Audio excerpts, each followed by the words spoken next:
الحمد لله نحمده ونستعينه ونستغفره ونؤمن به ونتوكل عليه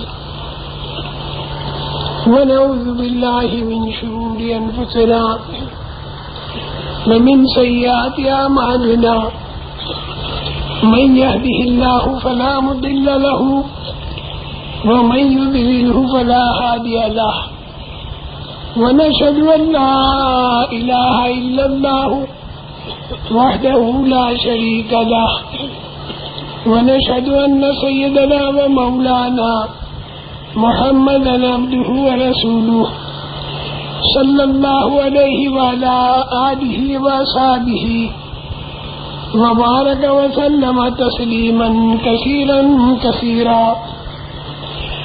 أما بعد فأعوذ بالله من الشيطان الرجيم. بسم الله الرحمن الرحيم.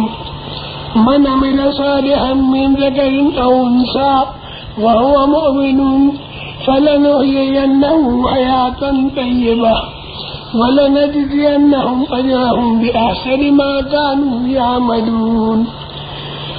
وقال الله تعالى: ومن أعرض عن ذكري فإن له معيشة ضنكا ونحشره يوم القيامة أعمى قال رب لم حشرتني أعمى وقد كنت بصيرا قال كذلك أتتك آياتنا فنسيتها وكذلك اليوم تنسى.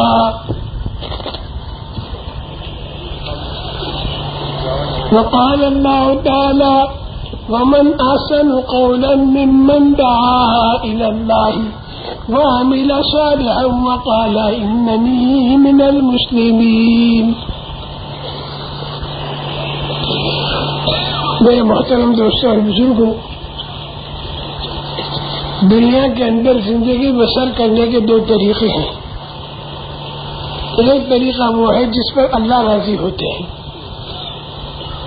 اس طریقے پر دنیا اور آخرت میں انسان کامیاب ہوتا ہے. دوسرا طریقہ وہ ہے جس سے اللہ ناراض ہوتے ہیں، جس پر انسان دنیا اور آخرت کے اندر ناکام ہوتا ہے. جس راستے پر چل کر اللہ تعالیٰ راضی ہوتے ہیں اس راستے کو سیدھا راستہ کہتے ہیں، صراط مستقیم. اور سیدھے راستے پر چلنے والے لوگ وہ لوگ ہوتے ہیں جن پر اللہ تعالیٰ نے انعام کیا. وہ انبیاء تھے، صدیقین تھے، شہداء تھے اور صالحین تھے. اور تیرے راستے پر چلنے والے جو ہوتے ہیں ان پر اللہ غصے میں آتے ہیں. اس راستے کا نام مغضوب علیہم والا راستہ اور ضالین والا راستہ. اس راستے پر چلنے والا انسان جو ہے دنیا اور آخرت میں دونوں جگہ ناکام ہوتا ہے. اچھا، سیدھا راستہ جو ہے اس میں کرنا کیا پڑتا ہے؟ ایک طرف تو دل کا یقین ٹھیک کرنا پڑتا ہے اور دوسری طرف بدن سے تیار ہونے والے جو اعمال ہیں وہ ٹھیک کرنے پڑتے ہیں. دل کے یقین کو ٹھیک کرنا اس کا نام ہے عمل، اور بدن سے تیار ہونے والے اعمال کو ٹھیک کرنا اس کا نام ہے عمل الصالحات. اور یہ دونوں چیزیں ٹھیک ہوتی ہیں دعوت کے ماحول میں. اور دعوت زبان سے بھی دی جاتی ہے، عمل سے بھی دی جاتی ہے، اور دل کے اندر کی صفائی سے بھی دعوت دی جاتی ہے. ومن احسن قولا ممن دعا الى الله وعمل صالحا وقال انني من المسلمين. اس کے ذریعے دعوت کی فضا بنانا یہ کام تھا نبیوں کا. اب یہ کام ہو گیا اس امت کا. اب نبی کوئی آئے گا نہیں. پہلے انبیاء کرام علیہ السلام تشریف لاتے تھے اور وہ فضا بناتے تھے. جن لوگوں نے بات مانی وہ تو سیدھے راستے پر آ گیا اور اللہ کی اس پر مدد آئی. باوجود ہے کہ وہ لوگ غریب بھی تھے، کمزور بھی تھے، تھوڑی تعداد تھی، لیکن اللہ کی ان پر مدد آئی. اور جو لوگ نبیوں کی بات کو نہیں مانا اور اچھے دعوت کے ماحول میں نہیں آئے تو ان لوگوں کو آخر میں اللہ پاک کی طرف سے غیبی پکڑ ہوئی. باوجود ہے کہ ان کی طاقت بھی زیادہ تھی، ان کے پاس پیسے بھی زیادہ تھے، مال بھی زیادہ تھا اور ان کی تعداد بھی زیادہ تھی، لیکن جب اللہ کی پکڑ آئی تو پھر ان کا سرمایہ اور ان کی طاقت اور ان کی بڑی تعداد اللہ کی پکڑ کا مقابلہ نہیں کر سکی. یہ تو ہوا دنیا میں. اور مرنے کے بعد کیا ہوا وہ تو جو مر گئے انہوں نے دیکھا، جو زندہ ہے ان کو دکھائی نہیں دیتا. اب دیکھے بغیر آدمی کیسے مانے؟ اس کے لیے اللہ تعالیٰ نے انتظام کیا آسمانی کتابوں کے بھیجنے کا اور انبیاء کرام علیہم السلام کے بھیجنے کا. یہ دونوں انتظام اللہ تعالیٰ نے کیے. ہر زمانے میں آسمانی کتاب آئی اور انہوں نے وہ آسمانی کتابوں میں وہ چھپی ہوئی بات بتائی کہ جو آدمی کو دکھائی نہیں دیتی. جنہوں نے اس کو مان دیا وہ کامیاب ہو گئے، نہیں مانا وہ ناکام ہوئے. اور انبیاء کرام علیہم السلام نے آ کر وہ کام عملی طور پر بتایا. جس طرح کوئی بھی چیز تیار کرتا ہے، کوئی بھی مشین تیار کرتا ہے، کوئی بھی کار تیار کرتا ہے، تو بنانے والا جو ہے اس کے استعمال کا طریقہ بھی بتاتا ہے. اور وہ اگر قیمتی چیز ہو تو اس کے لیے بکلیٹ تیار کرتا ہے اور بتاتا ہے کہ اس مشین کو کس طرح استعمال کیا جائے. اور اگر وہ مشین بہت ہی زیادہ قیمتی ہو تو پھر وہ ایک انجینئر کو بھیجتا ہے کہ جو عملی طور سے اور پریکٹیکل طریقے پر اس مشین کے استعمال کا طریقہ بتائے. اصل میں یہ بات ہمیں کہنے کی ضرورت پڑی ایسی جگہ پر کہ جہاں دہریے جمع ہوئے تھے، یعنی اللہ کو بالکل نہ ماننے والے، جو کہتے تھے ہم اللہ کو مانتے ہی نہیں کیونکہ اللہ دکھائی نہیں دیتا. اور وہ لوگ قبر کا عذاب اور قبر میں اللہ کی رحمت اس کو بھی نہیں مانتے. اور وہ لوگ قیامت کے دن آنا اس کو بھی نہیں مانتے. اور قیامت کے دن جنت اور جہنم، اسرافیل علیہ السلام کا سور پھونکنا، اس سے زمین آسمان کا ٹوٹنا، پھر دوسری مرتبہ سور پھونکنے سے سارے مرے ہوئے انسانوں کا زندہ ہو جانا، ان ساری باتوں کو وہ لوگ نہیں مانتے. وہ لوگ کہتے ہمیں دکھائی نہیں دیتا، ہماری عقل میں نہیں آتا، لہذا ہم نہیں مانتے. تو اس قسم کے سارے آدمی وہاں پر جمع ہوئے تھے اور ان کے اندر بات ہمیں کرنی تھی. اب بات کرنے کے اندر ان کو تانا مارنا تو اچھا ہے نہیں. آدمی کتنا ہی بگڑا ہوا ہو تو بات اس کے ساتھ ہمدردی کے ساتھ کی جائے. انبیاء کرام علیہم السلام کا یہ طریقہ تھا کہ کتنا ہی بگڑا ہوا آدمی ہو لیکن اس کے ساتھ بات ہمدردی کے ساتھ کرتے تھے، جس کا نام نصیحت ہے. تانا نہیں مارتے تھے، ان لوگوں کو برا بھلا نہیں کہتے تھے. یہ نبیوں کا طرز ہے. اب ہمیں بڑا فکر ہوا کہ یہ لوگ کسی چیز کو مانتے ہی نہیں تو ان کو کس طرح سمجھایا جائے. تو ایسے موقع پر کوئی ایسی بات کرنی چاہیے جو ان کے اور ہمارے بیچ میں مشترک ہو، جس کو وہ بھی مانتے ہوں ہم بھی مانتے ہوں. ایسی بات سے شروع کرنا چاہیے اور اسی کے اندر دھیمے دھیمے آگے بڑھا کر وہ بات انہیں سمجھانی چاہیے. اب ہم نے بہت سوچا کہ کون سی چیز جو ان خدا کا انکار کرنے والوں کے بیچ میں اور ہمارے بیچ میں مشترک ہے، جس کو وہ بھی مانتے ہو ہم بھی مانتے ہو. تو اللہ جل جلالہ و من والہ نے اپنے کرم سے رہبری فرمائی کہ انسانیت، شرافت، اخلاق، ایک دوسرے کے ساتھ خیر خواہی کا کرنا، یہ ایسی چیز ہے کہ جس کو وہ بھی مانتے. اگر کہیں انسانیت اور اخلاق بڑھتے جاتے ہو تو وہ بھی کہیں گے بھئی یہ لوگ بڑے اچھے ہیں. اگر کہیں پر دکاندار ناپ تول میں کمی نہ کرے، جھوٹ نہ بولے، دھوکہ نہ دے، غبن نہ کرے، خیانت نہ کرے، ملاوٹ نہ کرے، ناپ تول میں ڈنڈی نہ مارے، اس طریقے کا کوئی تاجر تجارت کرتا ہو کسی دکان کے اندر تو یہ لوگ اس کو بھی سمجھے گا بھئی یہ بہت اچھا آدمی ہے. اگر اس کے سامنے انسانیت کی بات کرو تو انسانیت کی بات کو سن کے بڑا خوش ہوگا وہ. تو اب ہم نے اس انداز کی بات شروع کی اخلاق پر، شرافت پر اور انسانیت پر. کیا انسانوں میں سے انسانیت نکل گئی، اس طرح سب پریشان ہے. انسانوں میں انسانیت آ جائے تو سب راحت میں رہیں گے. اب انسانیت کیسے آئے؟ اب اس کو دھیمے دھیمے ہم نے آگے بڑھایا. آگے بڑھا کے ہم نے کہا دیکھو پچھلی زمانے کے قصے بھی ذہن میں رکھ لو، آئندہ جو کچھ ہونے والا وہ تو ہمارے سامنے نہیں، لیکن پچھلے زمانے کے قصے تو تاریخ کی کتابوں میں لکھے ہوئے ہیں، وہ تمہارے سامنے ہے. تو جو قومیں تباہ اور برباد ہوئی وہ کیوں ہوئی، اور جو قومیں کامیاب ہوئی وہ کیسے ہوئی، یہ تو تم لوگ سب جانتے ہو.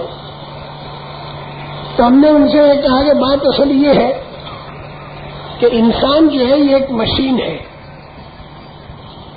اور یہ مشین جو ہے خود نہیں بنی، اس کا کوئی بنانے والا ہے.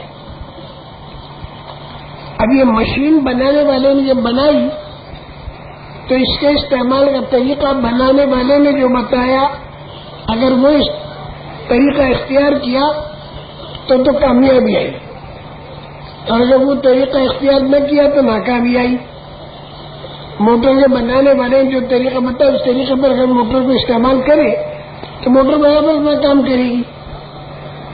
اور اگر آدمی یہ سمجھے کہ بھائی 47 کے اندر ہمیں آزادی مل گئی تو موٹر کے چلانے میں بھی ہم آزاد ہیں، جس طرح ہم چاہے چلاویں، تو اگر وہ بنانے والے کا طریقہ چھوڑ کر اگر موٹر کو چلائے گا کہ سامنے لال بتی اور پھر بھی چلا رہا، ابھی چاہے کو ایسا کرتا ہے واہ، تو وہ معلوم 47 کو ہندوستان کو آزادی مل گئی ہے، ہم آزادی جیسے چاہے چلائیں. تو بنانے والے کے طریقے کو چھوڑ کر اگر وہ چلائے گا تو پھر آپ جانتے ہو کہ کیا ہوگا، کہ ایکسیڈنٹ ہوگا، ٹکر ہوگا.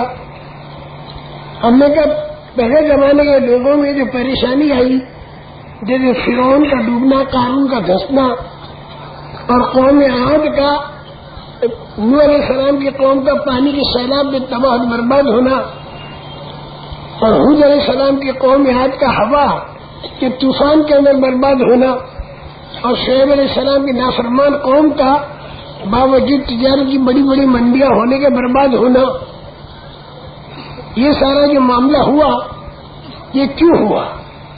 اور ان کے بالمقابل تھوڑے تھوڑے آدمی جو تھے وہ کامیاب ہو گئے. موسیٰ علیہ السلام کے ساتھی بنی اسرائیل تھے وہ کامیاب ہو گئے. نوح علیہ السلام کی بات کے ماننے والے جو تھے وہ تقریباً 80 تھے، وہ 80 جو تھے وہ کامیاب ہو گئے. اس کی کیا وجہ؟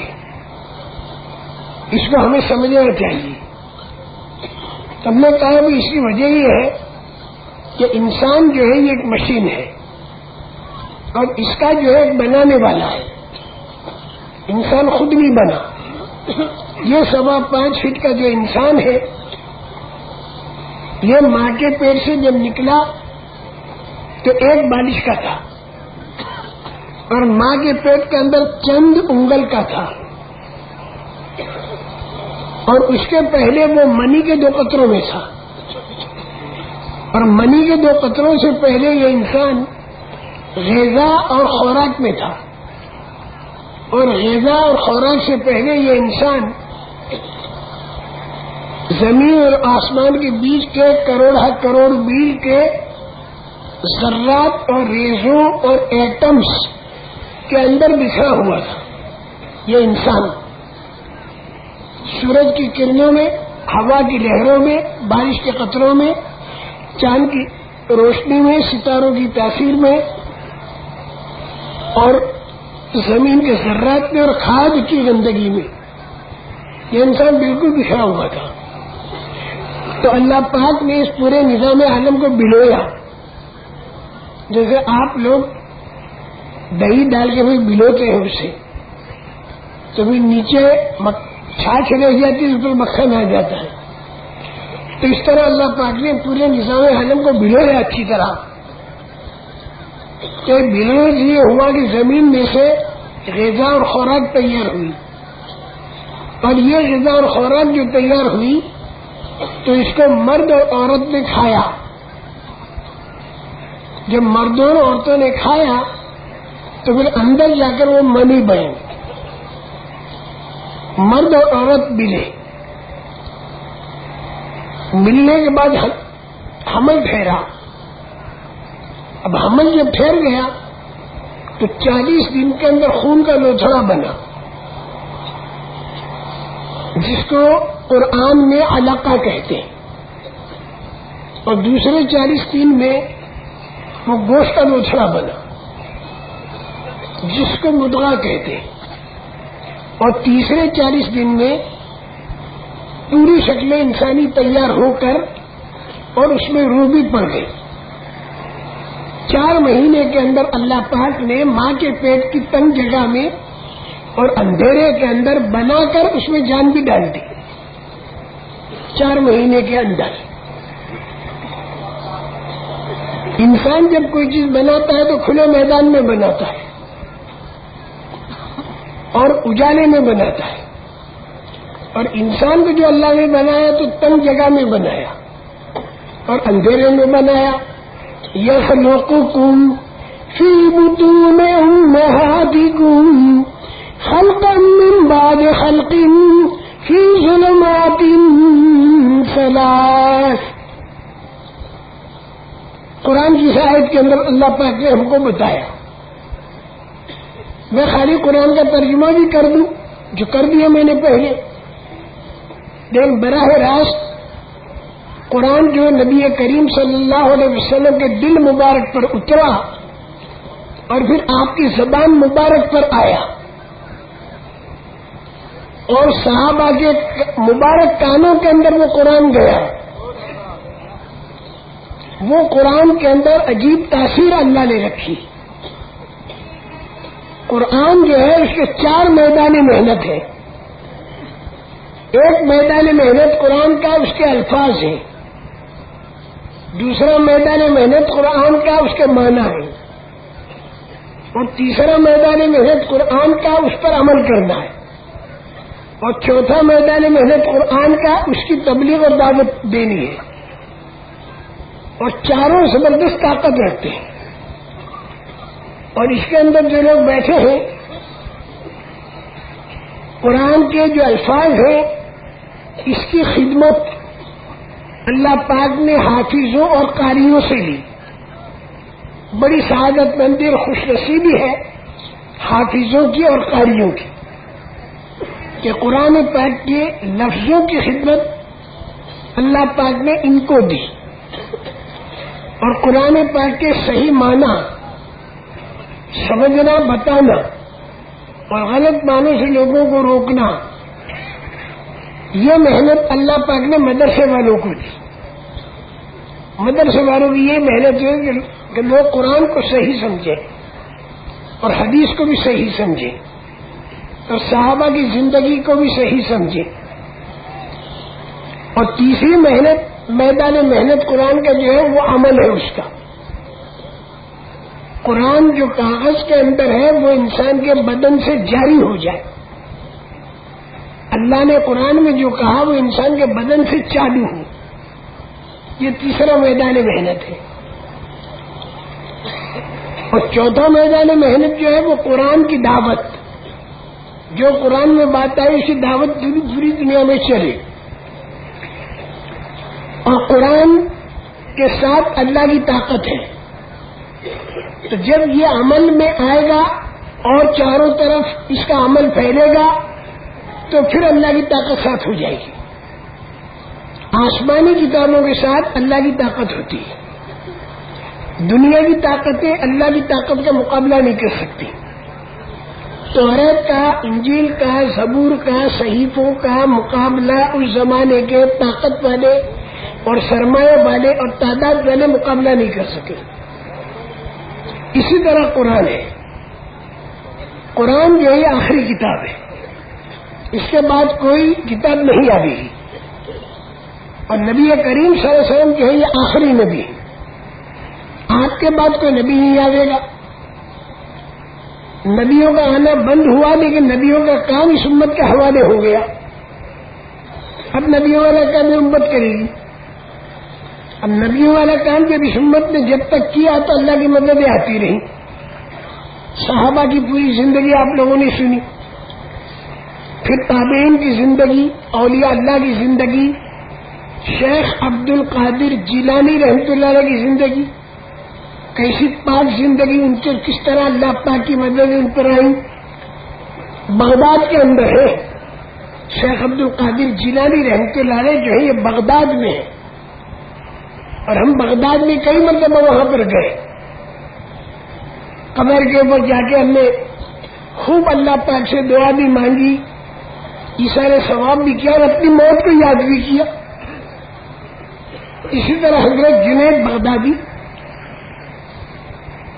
اسی طرح اور بہت سے اولیاء اللہ گزرے ہیں. سرحد شریف کے اندر حضرت مجدد الثانی رحمۃ اللہ علیہ, اور اسی طرح ہمارے ہاں نظام الدین حضرت نظام الدین اولیاء رحمۃ اللہ علیہ, اور اسی طرح اجمیر شریف کے اندر حضرت خواجہ معین الدین اجمیری چشتی رحمۃ اللہ علیہ. اس قسم کے سینکڑوں نہیں ہزاروں نہیں لاکھوں اولیاء اللہ پورے عالم کے اندر پھیلے ہوئے ہیں. تو ان لوگوں نے زندگی اپنے قرآن کے مطابق گزاری, حدیث کے مطابق گزاری, تو اللہ تعالیٰ کی ان کے اوپر غیبی مدد آئی. جب غیبی مدد لوگوں نے اللہ کے ولیوں کے ساتھ دیکھی تو اللہ کے ولی کے ساتھ سب جڑ گئے, اور انہوں نے کہا بھائی ہمیں بھی ان کی بات ماننی چاہیے کہ ولی بننے کے لیے ایمان کو ٹھیک کرنا پڑے گا, اعمال کو ٹھیک کرنا پڑے گا, رسول کریم صلی اللہ تعالی علیہ وسلم کے طریقے پر زندگی لانی پڑے گی. اب اس وقت میں جو تبلیغ کا کام ہے اس کے ذریعے قرآن کا عمل بھی دنیا کے اندر زندہ ہو رہا ہے, اور قرآن کی دعوت جو ہے یہ بھی دنیا کے اندر زندہ ہو رہی ہے اللہ کے فضل و کرم سے, اور خوب لوگ اس کے اوپر عمل کر رہے ہیں. اور جب اس پر عمل کرتے ہیں, اس پر دعوت دیتے ہیں, تو اللہ پاک کی غیبی مدد بھی آتی ہے, انفرادی طور پر بھی آتی ہے, اجتماعی طور پر بھی آتی ہے, قوموں کے اندر آتی ہے, ملکوں کے اندر آتی ہے.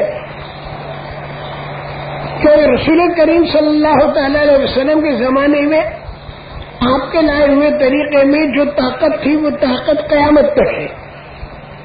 یہ نہیں سمجھنا چاہیے کہ وہ طاقت آپ کے زمانے میں ختم ہو گئی, نہیں, وہ طاقت قیامت تک رہے گی. لیکن وہ آپ کا لایا ہوا طریقہ زندگیوں میں آ جائے. آپ کے لائے ہوئے طریقے کو زندگیوں میں لانے کے لیے ہمیں پوری دینداری کے ساتھ رہنا ہوگا اور بے دینی سے بچنا ہوگا.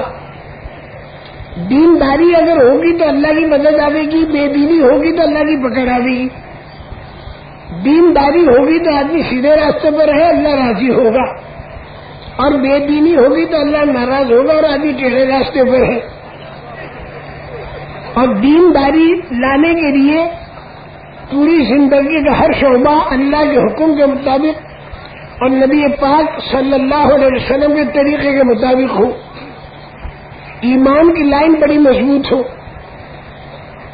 عبادت کی لائن بڑی مضبوط ہو, معاشرت اور رہن سہن اور گھریلو زندگی نبی کریم صلی اللہ علیہ وسلم کے طریقے پر آ جائے. معاملات اور لین دین اور کاروباری زندگی جو ہے یہ بھی نبی کریم صلی اللہ علیہ وسلم کے بتائے طریقے پر آ جائے. اور اخلاق جو ہے انسان کے بہت اونچے معیار پر آ جائے. اخلاق برتنا, بلمنسائی کے ساتھ رہنا کسی کے ساتھ, یہ اخلاق سے انسان کا دل قریب آتا ہے, اخلاق سے انسان متاثر ہوتا ہے. اور جو حق بات ہوتی ہے نا, حق بات وہ کڑوی ہوتی ہے. اب جو آدمی رشوت کی عادت پڑ چکی اس کو تم یہ کہو کہ رشوت مت لے, یہ بات اس کے لیے کڑوی ہے. اس لیے رشوت سے ساری میری زندگی چل رہی ہے, اب تم رشوت لینے کو منع کرتے ہو تو میری خالی جو تنخواہ جو آئے گی تو اس سے میرا خرچہ پورا نہیں نکلے گا. یہ بات اس کو بڑی کڑوی لگتی ہے, اس کو کوئی رشوت مت لے. یا کسی کو کہو تم نے زمین دبائی ہے تو واپس کر دے، اگر زمین میرے باپ دادوں نے دبائی ہے، اگر ہم واپس کر دیں تو ہم تو بھوکے مریں گے، کسی کو تو ہمارا گزارا ہو رہا ہے، تم کو تو واپس کر دیں۔ تو حق بات جو ہوتی ہے بڑی کڑوی لگتی ہے، لیکن وہ حق بات جو ہے اس کے اوپر اخلاق کی چاشنی لگائی جائے تو وہ چوستا رہے گا چاشنی کو، اور وہ کڑوی گولی اندر اتر جائے گی اور پھر وہ اپنا کام کرے گی۔ مولانا الیاس صاحب رحمۃ اللہ علیہ نے جو میوات والوں کے ساتھ کام کیا وہ یہی کیا، ان لوگوں کو اخلاق کے ساتھ جو کڑوی گولی تھی حق بات کی وہ اندر اتروا دی، وہ اندر اتر گئی تو ان میوات کے دوستوں نے کھلم کھلا اللہ پاک کی مددوں کو دیکھا۔ ہمارے پاس، میں تو بمبئی میں رہتا تھا اور یہ میوات کی جماعت آئی، اس کے اندر میوات کے بھی تھے، دلی کے بھی تھے، یو پی کے بھی تھے، تینوں قسم کے تھے، اور دلی سے بمبئی تک پیدل آئے وہ لوگ، اور راستے میں کتنی انہوں نے تکلیفیں اٹھائیں، جس کو اگر بتایا جائے تو رونا آئے، لیکن انہوں نے تکلیفیں اٹھائی خوب، اس لیے ان کو معلوم تھا کہ اس تکلیف کے اٹھانے سے اللہ راضی ہوگا، اللہ راضی ہوگا تو دنیا کی زندگی بھی بنے گی اور مرنے کے بعد والی زندگی بھی بنے گی۔ زندگی کے بننے اور بگڑنے کے میدان جو ہے وہ دو ہیں، ایک تو دنیا کا میدان ہے اور ایک مرنے کے بعد والا میدان ہے۔ مرنے کے بعد والا میدان بہت لمبا چوڑا میدان ہے، دنیا کا میدان چھوٹا ہے لیکن ہم کو دکھائی دیتا بڑا، ماں کے پیٹ کے مقابلے میں دنیا کا پیٹ بڑا ہے، لیکن دنیا کے پیٹ کے مقابلے میں آخرت کا جو ہے یہ بہت بڑی ہے، آخرت کی نعمتیں بھی بڑی ہیں، آخرت کی تکلیفیں بھی بڑی ہیں۔ انسان جو ہے ایک تو ماں کا پیٹ انسان کے لیے، دوسرے دنیا کا پیٹ، اور تیسرے قبر کا پیٹ، اور چوتھے آخرت۔ یہ انسان جو ہے چار جگہوں پر رہتا ہے، چار منزلیں ہیں انسان کی، ایک ماں کا پیٹ، ایک دنیا کا پیٹ، ایک قبر کا پیٹ اور ایک آخرت۔ ان تین جگہوں سے بھی آدمی گزرے گا اور چوتھی جگہ پر جا کر آدمی ٹھہرے گا، اور وہ ہے قیامت کا دن۔ اس وقت میں بہت سے تو ماں کے پیٹ میں ہوں گے اور ہم بہت سی دنیا کے پیٹ میں ہیں، اور کروڑ کروڑ جو ہے اس وقت قبر کے پیٹ میں ہیں، اور قیامت ابھی آئی نہیں، اور قیامت کے آنے کی خبر ہر نبی نے دی، آسمانی کتابوں کے اندر آئی اور ہر نبی نے دی، لیکن چونکہ اب تک قیامت نہیں آئی تو نہ سمجھ لوگ یہ سمجھتے پتہ نہیں آئے گی کہ نہیں آئے گی، کہہ تو رہے لیکن پتہ نہیں آئے گی کہ نہیں آئے گی۔ تو اب وہ دہریے جو تھے نا، ان کے سامنے ہم نے دھیمے بات رکھی اور ہم نے کہا کہ انسان جو ایک مشین ہے، بنانے والے نے اس کو بنایا، جیسے آپ کے سامنے میں نے رکھی نا بات کہ ماں کے پیٹ کے اندر بنایا اور 4 مہینے میں بنایا اور اندھیرے میں بنایا اور تنگ جگہ میں بنایا، اور بنا کے اس میں اللہ نے جان بھی ڈال دی، اور تنگ جگہ میں انسان کے سارے پرزے بنا دیے، بدن کا ہر حصہ بن گیا ماں کے پیٹ میں۔ اس انسان کا آنکھ، کان، زبان، ہاتھ، پیر، دل، دماغ، اوجری، کلیجی، کلی، پھیپھڑا، گردہ، مثانہ، ہنسلی، پسلی، کوہنی، پنجہ، 5 انگلیاں، 3 پوروے، 1 ناخن اور دانتوں کی سیٹ، یہ سب اللہ پاک نے چند انگل کے انسان کے اندر بنا ڈالی، اور اللہ نے اس میں جان بھی ڈال دی. اللہ یہ کہتا ہے کہ جب یہ سب میں نے بنایا، لاکھوں کروڑوں میل کے ذرات اور ریزوں کو جمع کر کے ایک مرتبہ تیرے کو ماں کے پیٹ میں بنا کر اس میں جان ڈال دی. اب دنیا کے پیٹ میں آ کر یا تو سیدھا رہے گا یا تو ٹیڑھا رہے گا، غلط چلے گا یا صحیح چلے گا. اور بعد میں یہ مرنا ہے اور مر کے جائے گا تو قبر میں، اور قبر کے اندر جو تو جائے گا تو قبر جو ہے 10-15 فٹ کی قبر ہے. اس کے اندر تیرے ریزے ریزے ریزے ریزے ہو جائیں گے، بالکل مٹی میں مل جائے گا تو، اور تیری ہڈیاں بھی بالکل مٹی میں مل جائیں گی. اللہ یہ کہتے ہیں کہ کروڑا کروڑ میل کے ریزوں کو جمع کر کے میں تیرے اندر ایک مرتبہ جان ماں کے پیٹ میں ڈال چکا، تو کیا 15 فٹ کی قبر میں ریزہ ریزہ تیرے کو بنا کر کیا قیامت کے دن ان ریزوں کو جمع کر کے دوبارہ میں اس کے اندر جان نہیں ڈال سکتا؟ میرے خیال میں تو سب سمجھ گئے، ہمارے بے پڑھے بھائی بھی سمجھ گئے. بالکل سیدھی سادی بات ہے، اپنا کام بالکل سیدھا سا تھا، اس میں زیادہ الجھن میں نہیں ڈالنا. کام تبلیغ کا بالکل سادہ اور آسان. تو جو آدمی سادہ اور آسان رکھ کر کام کرے گا تو اس کے ہاتھوں اللہ بہت کام لیں گے، اور جو آدمی سیدھے سادے کام کو ادھر ادھر کی باتیں ملا کر اور بالکل مشکل بنا دے گا کہ ہر آدمی سمجھے گا بھائی یہ تو میرے بس میں نہیں، تو پھر یہ کام پھیلے گا نہیں. سیدھے سادے میواتی اور ان کے ہاتھوں اللہ پاک نے یہ کام پھیلا دیا. اور پھر اب لینے والے جو آئے تو اچھے پڑھے لکھے لوگوں نے بھی لے لیا، بڑے بڑے علماء کرام نے اس کام کو لے لیا، قرآن حدیث کو سامنے رکھ کر اس کام کو لیا. اب اللہ کے فضل و کرم ہے کہ مدارس کے اندر بھی یہ کام، اور جہاں پر اللہ پاک کا ذکر ہوتا ہے وہاں پر بھی یہ کام، ہر جگہ یہ کام پہنچ گیا. اللہ کی بہت بڑی شان ہے. تو میں جو بات عرض کر رہا تھا کہ وہ جو جماعت میوات کی آئی اور انہوں نے مجھے ایک دن کے لیے نکالا اور میں ایک دن کے لیے نکلا، ان کے ساتھ نکلا.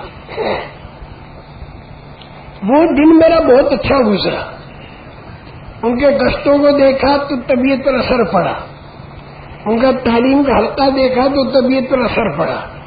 اور طبیعت پر اثر پڑتا ہے نبی کریم صلی اللہ علیہ وسلم کے لائے ہوئے پاک طریقہ عملاً جب آتا ہے تو وہ انسان کے دل کو کھینچتا ہے. جاذبیت ہوتی ہے، اس میں کشش ہوتی ہے، دل کھینچتا ہے اسی طرف. پھر دھیمے دھیمے عمل اس کے اوپر آنا شروع ہو جاتا ہے. تو ان لوگوں نے اچھی طرح سے میں نے دیکھا، بہت میں متاثر ہوا. تو ان لوگوں نے میری ہلکی سی تشکیل کی. میں مسجد کا امام تھا، انہوں نے امام صاحب ہفتے واری جو اجتماع ہوتا ہے چنا بھٹی کی مسجد میں، اس کے اندر آپ آیا کرو، اور وہ مغرب سے عشاء تک ہوتا ہے. تو میں نے کہا ٹھیک ہے، 2 نمازیں میں کسی کے حوالے کر دوں گا، پڑھا نہیں. چلو ہم وہاں پر چلے گئے. اب وہاں پر ایک جماعت جو تھی وہ 2-2.5 سال حجاز مقدس میں کام کر کے آئی ہوئی جماعت تھی. ان میں ایک محترم کا بیان تھا، اس کو سن کر ہم نے 4 مہینے لکھوا دیے. اب 4 مہینے جو لکھوا دیے تو جب واپس آئے تو ہمارے لیے گھر والے جو تھے وہ سارے ناراض، مسجد کے متولی ناراض، مکتب میں جن بچوں کو پڑھاتا تھا ان کے ماں باپ ناراض. ہمارے لیے تو چاروں طرف زمین جو ہے وہ تنگ ہو گئی.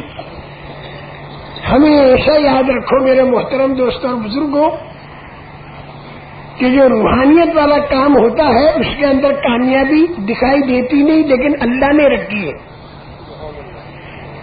اور جو نفسانیت والا اور جی چاہی والا کام ہوتا ہے اس کے اندر کامیابی اللہ نے رکھی نہیں ہے لیکن دکھائی دیتی ہے۔ اللہ کی شان بالکل اس کی مثال، باپ ہے 36 سال کا اور بیٹا ہے 6 سال کا۔ اب 6 سال کا بیٹا جسے ریل کہتا ہے، 36 سال کا باپ اسے کھیل کہتا ہے۔ بیٹا جو ہے ماچس کے چھوٹے چھوٹے کھوکھے جمع کر کے اس کے اوپر ایک تلی لگا کے انجن کی طرح اور پھر اسے کھینچ کر چلتا ہے، اور ہاتھ بھی یوں ہلاتا ہے انجن میں جیسے وہ ہلتا ہے، اور زبان سے بھی کہتا ہے چھی چھی چھی چھی، زبان سے بھی کہتا ہے اور کہتا ریل۔ لیکن اس کا باپ جو 36 سال کی عمر کا ہے وہ یہ کہتا ہے کہ کھیل۔ باپ کے نزدیک ریل وہ ہے کہ جو دوڑتی ہے پٹڑی پر، بچہ جو کر رہا ہے یہ کھیل ہے، باپ اسے کھیل کہتا ہے۔ لیکن باپ جب 6 سال کا تھا تو وہ بھی اسے ریل کہتا تھا اور اس کا باپ اسے کھیل کہتا تھا۔ عمر کے اندر فرق کتنا؟ 30 سال کا فرق ہے باپ میں اور بیٹے میں۔ بیٹا کہتا ہے ریل اور باپ کہتا ہے کھیل۔ بتانا میں یہ چاہتا ہوں کہ انسان میں اور اللہ میں، انسان کتنا چھوٹا اور اللہ کتنا بڑا۔ بیٹا کتنا چھوٹا؟ 30 سال۔ باپ کتنا بڑا؟ 30 سال بڑا۔ 30 سال کے فرق میں باپ کہتا ہے کھیل اور بیٹا کہتا ہے ریل، اور باپ کہتا ہے کھیل اور بیٹا کہتا ہے ریل۔ اب جو بیٹا آج ریل کہہ رہا ہے جب یہ بڑا ہوگا اور 36 سال کا ہوگا تو اس کے جو بچے آئیں گے نا 6 سال کے، وہ کہیں گے ریل اور یہ کہے گا کھیل، حالانکہ یہ بھی کہہ رہا تھا ریل۔ 30 سال میں اتنا فرق ہو گیا، ایک کہتا ہے ریل ایک کہتا ہے کھیل، دونوں کا فرق دیکھو۔ ماں جو تھی وہ تجوری ٹھیک کر رہی تھی، اس میں سچے ہیرے والی انگوٹھی بھول گئی زمین پر۔ ابھی 6-7 سال کے بچے کے ہاتھ لگ گئی اور وہ سمجھا ہو تو کھیلنے کی چیز مل گئی میرے کو، تو بازار میں جا کے کھیل رہے وہ چمکدار۔ جلیبی والے نے دیکھ لیا، جلیبی والے سمجھ گئے کہ سچے ہیرے کی انگوٹھی ہے، بلایا، اس نے میں نہیں آتا، میرے پاس چمکدار انگوٹھے میرے کو بلا رہے تو ان کا انگوٹھی میں نہیں لوں گا، تو میرے پاس آ گیا تو اس نے ایک جلیبی کھلا دی۔ جلیبی کھائی جو بڑی اچھی لگی اسے، بہت میٹھی۔ پھر اس جلیبی والے نے یوں کہا کہ اگر یہ انگوٹھی میرے کو دے دے تو میں تیرے کو 20 جلیبی دوں گا، 20 جلیبی۔ اب بچہ ہی تو تھا، اس نے سمجھا یہ تو بھائی بہت اچھا ہے، 20 جلیبیاں، تو اس نے وہ انگوٹھی دے دی اور 20 جلیبی لے لی۔ اب آپ حضرات تو سب جانتے ہو کہ کتنا غلط کیا اس نے۔ جس طرح انسان جب کوئی کام غلط کرتا ہے تو اللہ جانتے ہیں کہ کتنا غلط کیا اس نے، کہ اعمال کو چھوڑ کر چیزوں میں لگ گیا، وہ چیزیں جو یہیں پڑی رہ جائیں گی اس میں لگ گیا، اور وہ اعمال جو ساتھ میں قبر کے اندر بھی کام آئیں گے اور حشر میں بھی کام آئیں گے اور جنت میں بھی کام آئیں گے، ان اعمال کو چھوڑ دیا اس نے۔ تو اللہ پاک کتنے خفا ہوں گے کہ یہ بے وقوف کہیں گا، چیزوں کے لیے اعمال کو چھوڑ دیا اس نے، خریداروں کو نمٹانے کے لیے اس نے نماز کو چھوڑ دیا، دوسرے کی زمین دبائی تھی قیامت میں کیا ہوگا اس کا اسے پتا نہیں، اس کو چھوڑنے کے لیے تیار نہیں. یہ زمین دبائی قیامت کے دن گلے کا توق بنائی جائے گی اور حشر کے میدان میں چکر کٹوایا جائے گا اس کا. تو نے زمین دبائی. اب آدمی کا میں نے دبائی کیا، وہ تو جج نے فیصلہ کیا. بے بس جج فیصلہ کر رہا ہے، لیکن تو ادھر ادھر کی چیزیں اناپ شناپ لا کے ثابت کر دی. جج نے فیصلہ کر دیا. جج کے فیصلے سے زمین تیری نہیں بنتی. تیری زمین بنے گی جب اللہ رسول کا فیصلہ ہو. اللہ رسول کا فیصلہ نہیں تو تیری زمین نہیں. وہ تو جو اللہ کے قوانین ہیں اس کے مطابق تیری اگر ہے تو اس زمین کے اندر لگ کر تو جو کرے گا اس کے اندر تیرے کو ثواب ملے گا. اگر حلال کی زمین ہے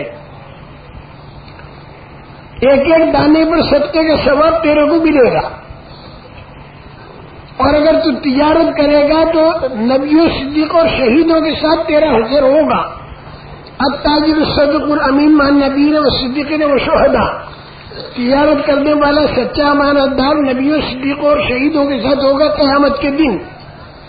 حالانکہ خالی دنیا داری ہے لیکن یہ دنیا داری اگر اللہ کے حکموں کے مطابق ہوگی تو یہ دینداری بنے گی. اور اگر ہے دینداری لیکن اللہ کے حکموں کے خلاف ہے تو پھر وہ دنیا داری بن جائے گی. چیز دنیا از خدا غافل بودن میں پیماشو نکرو فرزند و زن. دنیا کیا ہے؟ اللہ سے غافل ہونے کا نام دنیا ہے. بیوی بچے کپڑے سونا چاندی اس کا نام دنیا نہیں ہے. سارے بیوی بچے اور کپڑے اور سونے چاندی کے اندر رہتے ہوئے اگر آدمی اللہ سے غافل ہو تو یہ آدمی دیندار ہے. اور اگر ایک کملی اوڑی اور اللہ سے غافل ہو گیا تو یہ کملی اس کے لیے دنیا ہے. اور اگر آدمی وزارت کی کرسی پر بیٹھا ہے لیکن اللہ سے غافل نہیں، اللہ کے حکموں کے مطابق اپنی وزارت کو چلا رہا ہے تو یہ یوسف علیہ السلام جیسا وزیر ہے، دنیا آخرت میں کامیاب ہوگا. اور اگر وزارت پر بیٹھ کر اپنی وزارت کو چلا رہا ہے اپنی مرضی کے مطابق اللہ رسول کے حکموں کو توڑ کر تو پھر یہ وزیر حامان کے جیسا وزیر ہے. دونوں کے اندر کتنا فرق ہے. حامان ایسا وزیر تھا کہ مرنے کے بعد وہ عذاب کے اندر مبتلا ہو گیا اور قیامت کے دن بڑے زبردست عذاب کے اندر مبتلا ہوگا. خیر وہ بچہ جو تھا نا چھوٹا اس نے دے دی انگوٹھی، اب لے لی 20 جلیبیاں اور لا کر ماں کو باپ کو بہن کو بھائی کو کھلائی. وہ سب نے کھائی. ان کا بہت میٹھی ہے بہت اچھی ہے. بیٹا کہاں سے لایا کس نے دی؟ اماں وہ انگوٹھی تم بھول گئی تھی، وہ انگوٹھی دے کر میں لایا ہوں. اب تجیری میں انگوٹھی نہیں. اب سارا گھر پریشان. یہ تو خوش اور سارا گھر پریشان. جو لوگ بے دین ہوتے ہیں تو جو دیندار گھر والے پریشان ہوتے کہ ہائے میرا لڑکا بے دین ہو گیا، میرا بھائی بے دین ہو گیا، روتے ہیں دعا کراتے ہیں دیندار بنے اسی دعا کرو. ابھی سارا گھر پریشان. لڑکا کہتا ہے کہ تم لوگ کیوں پریشان ہوئی اتنے؟ میں نے بہت اچھا سودا کیا ہے. یہ انگوٹھی تو 1 اور جلیبی 20. کیوں اس کے غلط کہا صحیح کہا؟ تم بتاؤ نا. صحیح کہا نا کہ انگوٹھی چھوٹی اور جلیبی بڑی. یہ بھی صحیح کہا اس نے. انگوٹھی پھیکی اور جلیبی میٹھی. یہ بھی صحیح کہا. انگوٹھی سخت اور جلیبی کراری.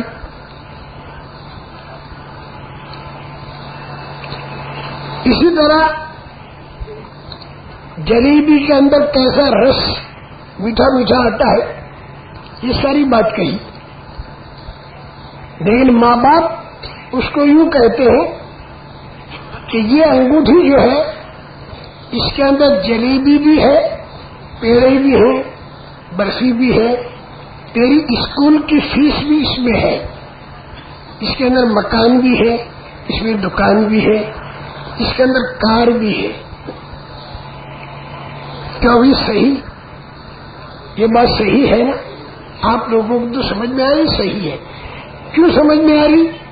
کہ آپ انگوٹھی کو بھی جانتے ہو اور آپ جلیبی کو بھی جانتے ہو. اس لیے آپ دونوں کو جانتے ہو تو آپ کہتے ہو یہ صحیح ہے. لیکن بچہ جو ہے وہ انگوٹھی کو جانتا ہے اور جلیبی کو بھی جانتا ہے.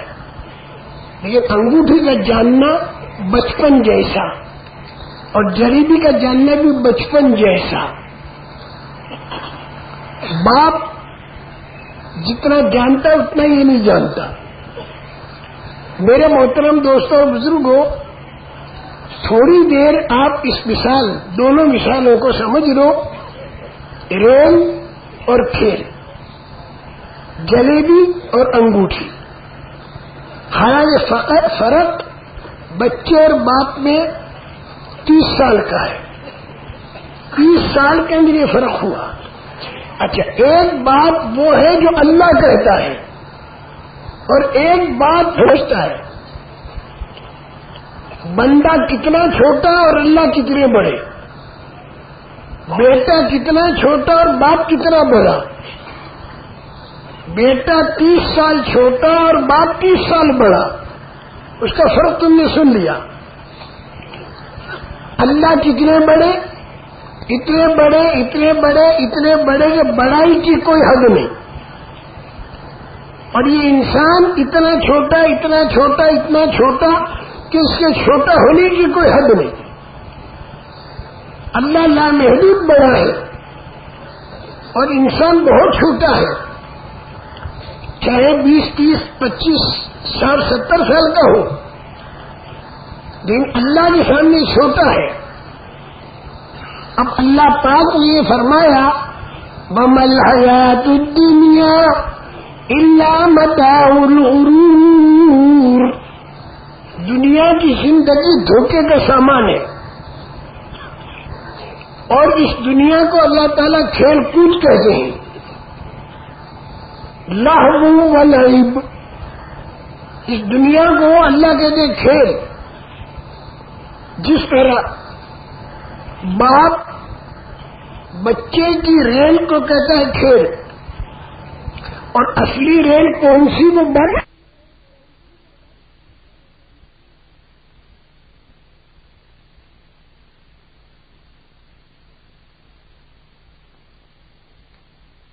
انسانی مشین کو بنا کر ہر زمانے کے اندر ان کو سمجھانے کے لیے میں نے کہا ہر زمانے میں اللہ نے بکلیٹ بھیجی، توریت بھیجی، انجیل بھیجی، زبور بھیجی، صحیفے بھیجے. اور یہ بڑی بھاری مشین ہے. یہ انسان اگر یہ ڈھنگ پر چلتا ہے تو آسمان سے مددیں آتی ہیں. کبھی پکا پکا کھانا اترتا ہے جیسے عیسیٰ علیہ السلام کی دعا پر اترا، اور کبھی اللہ تعالیٰ آسمان سے اور لائن کی مدد کرتا ہے، کبھی من اور سلوہ اتارتا ہے اگر یہ ٹھیک چلا تو. کبھی آگ کو اللہ ٹھنڈا کر دیتا ہے ابراہیم علیہ السلام کے لیے، کبھی چھری کو اللہ تعالیٰ کند کر دیتا ہے اسماعیل علیہ السلام کے لیے. کہیں مچھلی کے پیٹ میں یونس علیہ السلام کو رکھا کئی دنوں تک اور مرنے نہیں دیا. جب اللہ پاک خوش ہوتا ہے تو آسمان کی مدد لاتا ہے اس انسان کے لیے جب وہ ایمان اور اعمال کی لائن پر چلتا ہے اور انسانی مشین کو خدائی طریقے پر استعمال کرتا ہے. اور اگر انسانی مشین کو خدائی طریقے پر استعمال نہ کیا تو اس پر مختلف قسم کی مصیبتیں اور بلائیں آتی ہیں، کہیں ہوا کا طوفان، کہیں پانی کے سیلاب، اور کہیں زمین کو الٹا کر دینا، کہیں زمین کے اندر دھنسا دینا۔ انسانی مشین کو بنانے والے کے طریقے پر استعمال نہ کرنے پر یہ مصیبتیں اور بلائیں اور یہ ایکسیڈنٹ ہوتا رہتا ہے۔ یہ پچھلے زمانے کے اندر یہ سارا ہوا، یہ مصیبتیں آنے کی وجہ یہ تھی اور نعمتیں ملنے کی بھی وجہ یہ تھی، اور یہ ہم نے ان لوگوں سے کہا یہ سارا تم تاریخ کی کتابیں پڑھ چکے ہو۔ اب اس کے بعد حضرت محمد صلی اللہ تعالی علیہ وسلم تشریف لائے، وہ بالکل آخری نبی ہیں، اور قرآن پاک جو اترا یہ بالکل آخری آسمانی کتاب ہے، اس کے بعد دوسری کتاب نہیں آئے گی، اور رسول کریم صلی اللہ علیہ وسلم کے بعد دوسرا کوئی نبی نہیں آئے گا، معین ہو گئی۔ تو ہم نے کہا رسول کریم صلی اللہ علیہ وسلم کے زمانے میں جن لوگوں نے انسانی مشین کو خدائی طریقے پر استعمال کیا، جیسا قرآن میں بتایا اور جیسا حضرت محمد صلی اللہ علیہ وسلم نے عمل کر کے بتایا، تو وہ لوگ کامیاب ہو گئے۔ بدر کے اندر کیسی کامیابی آئی؟ باوجود کہ 13 سال تک بے ایمان ستاتے رہے اور کہتے رہے اجعل الآلہۃ الہا واحدا ان ھذا لشیء عجاب وانطلق الملأ منهم ان امشوا واصبروا على آلہتکم ان ھذا لشیء یراد ما سمعنا بهذا في الملة الآخرة ان هذا إلا اختلاق۔ یہ انہوں نے کہا بے ایمانوں نے کہ ہمارے تو ہے 360 اور تمہارا ہے ایک اکیلا۔ تو وہاں پر بت خانے میں جا کر بڑے بڑے چودھری ان لوگوں سے کہتے تھے کہ دیکھو چپ کے رہی ہو، ان کی بات میں نہ آئی ہو، اگر ان کی بات مانو گے تو کہیں تم کو ان سے ہٹا نہ دے، کیونکہ ان چودھریوں کو یہ معلوم تھا کہ جب حضرت ابوبکر صدیق قرآن پڑھتے تھے تو چاروں طرف سے عورتیں اور بچے جمع ہو جاتے تھے اور سنتے تھے، عرب تھے وہ اور متاثر ہوتے تھے، تو سب کو یہ ڈر تھا کہ یہ قرآن والی زندگی نہ چل پڑے ان میں۔ تو حضرت ابوبکر رضی اللہ عنہ سے کہا کہ حضرت بھائی اندر جا کے تم قرآن پڑھ دو، جتنا پڑھنا ہو، تم باہر پڑھتے ہو تو ہماری عورتیں اور بچے سارے فریفتہ ہو جاتے۔ قرآن کے لفظوں کے اندر اتنی کشش ہے، قرآن کے لفظوں میں رسول کریم صلی اللہ علیہ وسلم رات کے وقت میں اپنے گھر مبارک کے اندر قرآن پاک پڑھا کرتے تھے، تو ایک کنارے پر ابو جہل کھڑا ہو کر ساری رات سنتا تھا، اور ایک کنارے پر اخنس بن شریح یہ ساری رات سنتا تھا، اور ایک دن کنارے پر ابو سفیان جو ابھی رضی اللہ عنہ نہیں بنا تھا وہ سنتا تھا ساری رات، اور دن بھر قرآن کے خلاف بولتے تھے، دن بھر قرآن کے خلاف، مت مانو ان کی بات، بیکار کی باتیں ان کی، اور رات بھر قرآن سنتے تھے۔ ایک مرتبہ تینوں کی ملاقات آپس میں ہو گئی کہیں، بھائی تم کہاں سے چھپایا بہت، دن بھانڈا پھوٹا، معلوم ہوا کہ قرآن سن کے آ رہے، تو تینوں نے آپس میں طے کیا بھائی یہ قرآن کا سننا ہمارا ٹھیک نہیں، لوگوں کو معلوم ہو جائے گا تو لوگ سارے قرآن کی بات ماننے لگیں گے، ہمیں قرآن کی بات ماننے نہیں دینی۔ تینوں نے معاہدہ کر دیا کہ اچھا اب نہیں سنیں گے۔ رات گئے تو پھر اندر ہی اندر بلبلا اٹھا، جیسے بھوکے کو کھانے کا شوق ہوتا ہے، پیاسے کو پینے کا شوق ہوتا ہے، اندر ہی اندر بلبلا اٹھا، بے چینی، قرآن سننے کی بے چینی، کٹر بے ایمان، اور قرآن کا لفظ کتنا اثر کر رہا ہے اس پر، تو بتاؤ قرآن کا عمل کتنا اثر کرے گا دنیا والوں پر، اور قرآن کی دعوت کتنا اثر کرے گی؟ اور قرآن کا سمجھنا بغیر حدیث کے ہو نہیں سکتا، اور قرآن حدیث کا سمجھنا بغیر صحابہ کرام رضوان اللہ علیہ اجمعین کی زندگی کا ہو نہیں سکتا. اسی لیے فضائل کی کتاب سامنے روزانہ آپ کے لائی جاتی ہے تاکہ اس کے ذریعے آپ کو معلوم ہو کہ کون سے عمل کی کیا قیمت ہے اور کون سے عمل پر کیا پکڑ ہے. یہ بتائی ہوئی اللہ رسول کی بات ہے. اللہ رسول کی بات دکھائی نہ دے تو بھی ماننی ہے، اور دوسرے کی بات دکھائی دے رہی ہے تو بھی نہیں ماننی. اللہ رسول کی بات کو بغیر دیکھے بھی ماننا ہے. یہ دنیا دار آدمی جو ہوتا ہے اس کو دنیا میں سب کچھ دکھائی دیتا ہے، لیکن اللہ رسول نے بتایا کہ دنیا بالکل کھیل کود ہے، اس کی کوئی حیثیت نہیں. لیکن دنیا دار جو ہوتا ہے وہ سمجھتا ہے دنیا ہی میں سب کچھ ہے، وہ دنیا کے سمیٹنے کی فکر میں رہتا ہے.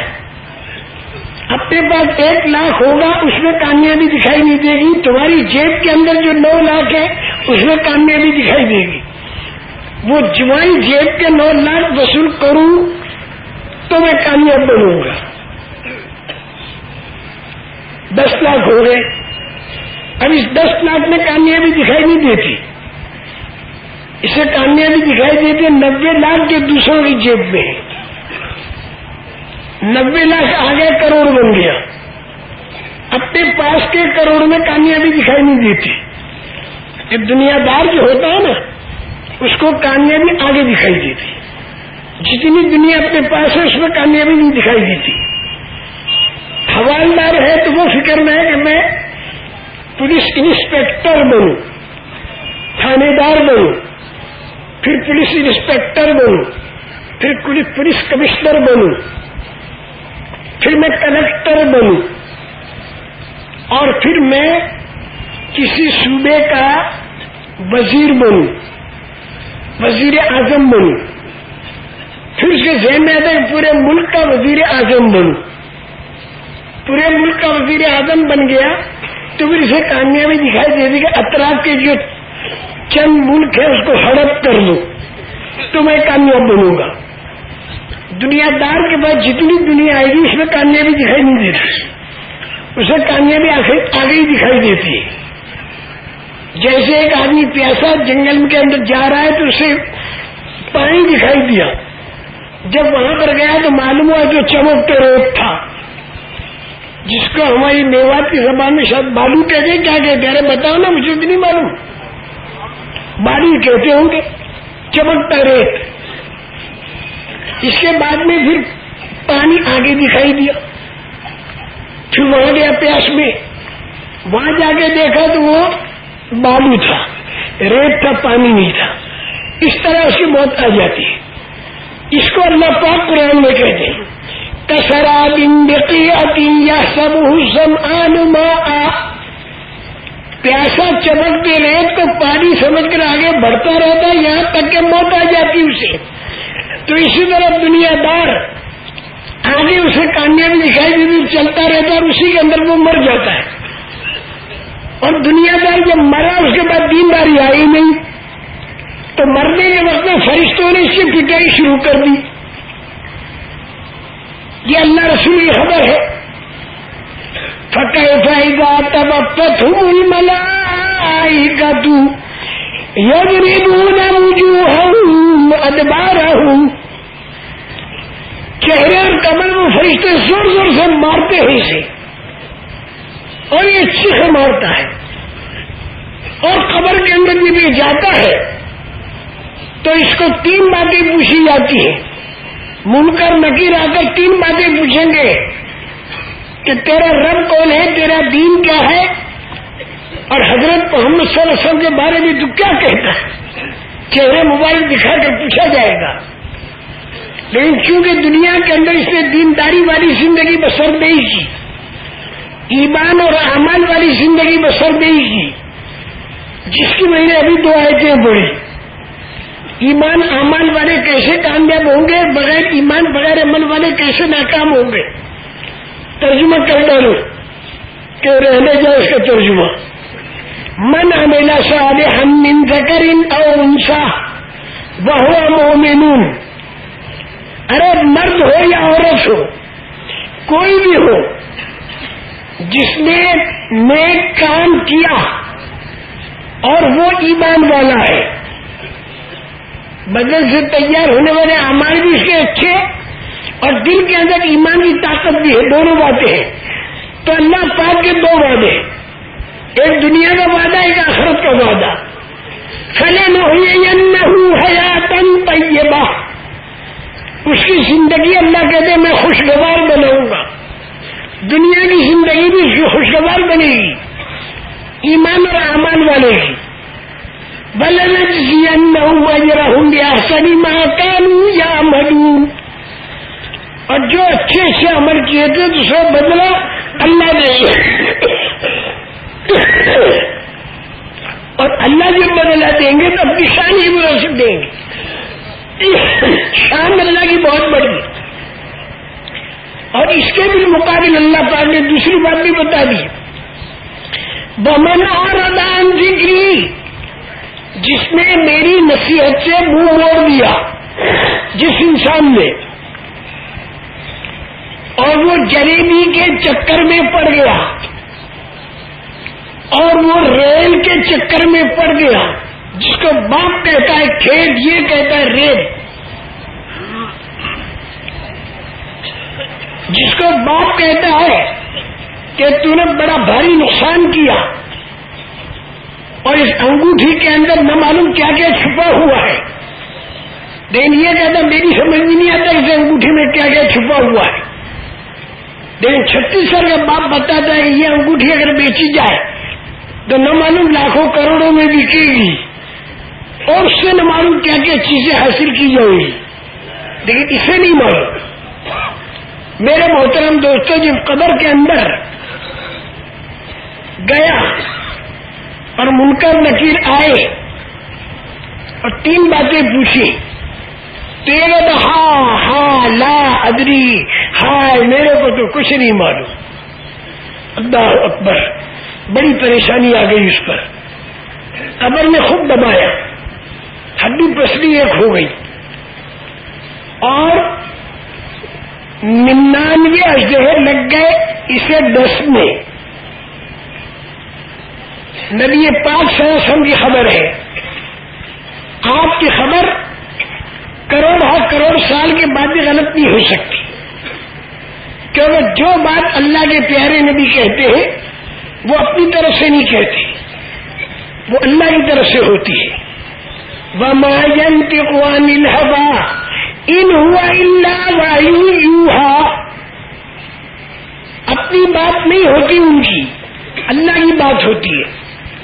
99 اژدہے اس مجرم پر لگیں گے قبر کے اندر، اور ایک اژدہا اتنا زہریلا ہوگا کہ اگر زمین کے اوپر پھنکار مار دے تو 40 سال تک گھاس دانا اگنا بند ہو جائے گا. تو ساری دنیا کے انسان 2 سال کے اندر مرا جائیں گے. ایک اژدہے کی پھنکار پر اتنی تکلیف ہوگی جتنی تکلیف ساری دنیا کے انسانوں کو موت کے وقت ہوگی. اور وہ اژدہا صرف پھنکار نہیں مارے گا بلکہ ڈسے گا، اور وہ ایک نہیں ہوگا، وہ 99 اژدہے ہوں گے. اس تکلیف کو بتایا نہیں جا سکتا جو قبر کے اندر ہوگی. یہ اندازہ میں بتا رہا ہوں آپ حضرات سے. اور قبر میں آگ لگے گی، کالی کالی اندھیرے والی، اژدہے ڈسیں گے اور فرشتے زور زور سے ماریں گے اور یہ چیخے گا، لیکن اس کی چیخنے کی آواز انسان اور جنات سن نہیں سکیں گے. اگر ان کو سنائی دے جائے تو اپنی بیویوں سے ملنا چھوڑ دیں گے اور جنگلوں میں بھاگ جائیں گے اور پوری دنیا کا نظام درہم ہو جائے گا. اللہ نے مہربانی کی کہ قبر کے اندر جو سزا ہوتی ہے اس کی آواز انسان اور جنات سن نہیں سکتے. لیکن جو قبر کے اندر چلا گیا اگر وہ بدکار ہے اور اگر بگڑا ہوا ہے تو اس پر وہ سزا ہو رہی ہے، لیکن باہر والوں کو وہ سزا دکھائی نہیں دیتی. اس لیے میرے محترم دوستوں زیادہ لمبی بات مت کراؤ، زیادہ لمبی بات، کام زیادہ لمبا کرنا ہے، بات مختصر کر دیے. یہ طے کر لو کہ ہمیں دیندار بننا ہے، اور یہ بھی طے کر لو کہ ہمیں بے دینی سے بچنا ہے، اور یہ بھی ہمیں طے کرنا چاہیے کہ ہمارے بیوی بچے اور ہمارے خاندان کے لوگ، ہماری قوم کے لوگ، ہماری بستی کے لوگ، اطراف کے لوگ اور پوری دنیا کے بسنے والے انسان اور قیامت تک آنے والے انسان یہ دینداری پر آنے اور بے دینی سے بچیں. یہ نیت کرنی ہے ہمیں، کیونکہ رسول کریم صلی اللہ علیہ وسلم پورے عالم کے لیے نبی بن کر تشریف لائے تھے، اور انہوں نے یہ کام اس امت کے حوالے کیا ہے. یہ امت جو ہے یہ بھی پورے عالم کا فکر کرے گی، اور تم اس کو مشکل مت سمجھنا. مشکل کب ہے؟ جب کرنے والے ہم ہوں. یہاں کرنے والے صرف اللہ ہیں، اور اللہ جب جس چیز کا ارادہ کر لیتے ہیں تو ان کے کرنے میں دیر نہیں لگتی. حیرت انگیز طریقے پر اللہ کر دیتے. واقعات بھرے ہوئے ہیں، کتابوں کے اندر واقعات بھرے ہوئے ہیں، کس طریقے سے اللہ نے قوموں کو پلٹا ہے اور علاقوں کو کس طریقے سے اللہ نے پلٹا ہے. اس کے لیے میرے محترم دوستوں چند باتیں ذہن کے اندر لے لو. پورے دین کے اوپر چلنا اور بے دینی سے بچنا ایک دم سے نہیں ہوگا، بلکہ اس میں سب سے پہلے کلمہ ہوگا اور ایمان کی طاقت لانی ہوگی کلمے کے ذریعے. اور دوسری چیز ہوگی نماز. نماز کو طاقتور بنانا ہوگا تاکہ پورا بدن اللہ کے حکموں کے مطابق استعمال ہو جائے. اللہ کے حکموں کے مطابق پورا بدن استعمال ہو. نماز بھی اس کی مشق ہے. آنکھ اور کان، زبان، ہاتھ، پیر پورا مکمل اللہ کے حکموں میں جکڑا ہوا ہوتا ہے نماز کے اندر. جب آدمی کھڑا ہوتا ہے قوموا للہ قانتین، جب آدمی اللہ اکبر کہتا ہے وربک فکبر، جب آدمی وضو کرتا ہے تو وضو کی آیت اس کے اوپر زندہ ہوگی، حدیثیں زندہ ہو گئی. اور جب اس قبلے کی طرف منہ کرتا ہے فولی وجہک شطر وجہک شطر المسجد الحرام، جب رکوع کرتا ہے ورکعوا مع الراکعین، جب قیام کے اندر قرآن پڑھتا ہے فقرؤوا ما تیسر من القرآن، جب سبحان ربی العظیم کہتا ہے فسبح باسم ربک العظیم، جب سجدہ کرتا ہے تو سجدے والی آیت زندہ ہو گئی. سبحان ربی الاعلیٰ کہتا ہے سبح اسم ربک الاعلیٰ. اور اب تحیات کے اندر درود اور سلام دونوں پڑھتا ہے، کیونکہ اللہ تعالیٰ نے درود اور سلام دونوں کے بارے میں کہا ہے. یا ایھا الذین آمنوا صلوا علیہ وسلموا تسلیما ان اللہ وملائکتہ یصلون علی النبی یا ایھا الذین آمنوا صلوا علیہ وسلموا تسلیما. اللہ جل جلالہ اور اس کے فرشتے نبی کریم صلی اللہ علیہ وسلم پر اللہ کی رحمت برساتے ہیں اور فرشتے رحمت کی دعا کرتے ہیں. اے مسلمانوں تم بھی درود اور سلام میرے نبی پر بھیجو. تو تحیات میں یہ بیٹھتا ہے آدمی تو سلام دیتا ہے، السلام علیکہ ایھا النبی ورحمۃ اللہ وبرکاتہ. التحیات بھی سلام کیا اس نے. اور آخری قاعدہ جو ہوتا ہے تو اس میں بھی درود شریف بھی پڑھتا ہے. درود ابراہیم آپ حضرات کو یاد ہوگا، تو درود بھی ہے اور سلام بھی ہے. اللہ کے پیارے نبی نے اللہ نے جو نبی پر درود سلام کو کہا تو نماز بھی وہ بھی ہے. تو یہ نماز جو چند منٹ کی نماز ہے اس میں قرآن پاک کی سینکڑوں آیتوں کا عمل زندہ ہو گیا. اور ہزاروں حدیثوں کا عمل زندہ ہو گیا اس کے بدن سے. اب اس کے بعد نماز پوری کرنے کے بعد جب کاروبار میں جائے گا تو یہ کہے گا کہ نماز میں جیسے میں اللہ کا بندہ تھا تو کاروبار میں گھر میں بھی میں اللہ کا بندہ ہوں، لہذا کاروبار میں بھی اللہ کی بات میں مانوں گا اور میں گھر کے اندر بھی اللہ کی بات مانوں گا. تو وہ کاروبار میں بھی اللہ کی بات مانے گا اور گھر کے اندر بھی اللہ کی بات مانے گا. لیکن اللہ کی بات کے ماننے میں انسان کو اپنی جی چاہی کے خلاف کرنا پڑتا ہے، اپنی من مانی کے خلاف کرنا پڑتا ہے، اور اسی کا نام مجاہدہ ہے. اور اسی مجاہدے میں اللہ پاک کی مدد چھپی ہوئی ہے. تو جاہدون فی سبیل اللہ باموالکم وانفسکم، اپنی جان اپنا مال لگا کر تم مجاہدہ کرو اور اللہ کے دین کی محنت کرو. نصر من اللہ وفتح قریب، اللہ تعالیٰ کی مدد اور اللہ تعالیٰ کا فیصلہ بالکل قریب ہے. دنیا کے اندر اللہ کی مدد آئے گی. دنیا میں مدد کے کرنے کا وعدہ اللہ پاک نے کیا، کیونکہ انسان جو ہے وہ نقد چاہتا ہے، نقد. تو اللہ نے نقد کا بھی وعدہ کیا.